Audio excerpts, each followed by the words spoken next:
नमस्कार मंडळी, कसे आहात? मजेत का? मजेतच असायला पाहिजे। मी घेऊन आले आहे तुमच्यासाठी नवीन रेसिपी, मूगवड्याची भाजी। चला तर वेळ न घेता रेसिपीला सुरुवात करूया। इथे मी एक वाटी उन्हाळ्यात बनवलेले साठवणीचे मूगवडे घेतले आहे। कढई गरम करायला ठेवली, त्यामध्ये मूगवडे आपल्याला फ्राय करून घ्यायचे आहे। तेल गरम झाल्यानंतर मूगवडे आपल्याला लालसर रंग येईपर्यंत भाजून घ्यायचे आहे। मूगवडे करपले जाणार नाही याची काळजी घेऊ। मूगवडे भाजल्यानंतर ते एका प्लेटमध्ये काढूया। त्याच कढईमध्ये मी तेल टाकलं। तेल गरम झाल्यानंतर मोहरी तडतडल्यानंतर थोडासा हिंग, लसूण आणि जिऱ्याची बारीक केलेली पेस्ट, 2 छोटे चिरलेले कांदे।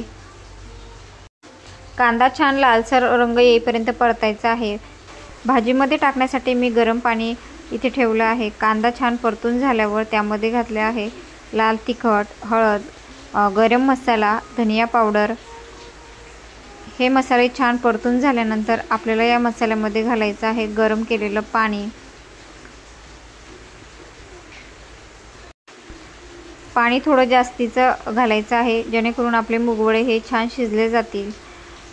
मूगवड्यांमध्ये सुद्धा मीठ असतं, म्हणून पाण्यात मीठ टाकताना थोडं जपून टाकायचं आहे। नंतर यामध्ये घालायचे आहे आपले मूगवडे।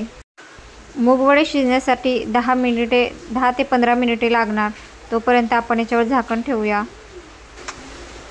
आपले 10 ते 15 मिनिट झालेले आहे आणि मूगवडे छान पद्धतीने असे शिजले।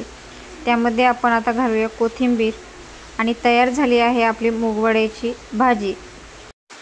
तुम्हाला माझी रेसिपी कशी वाटली ते मला नक्की कळवा।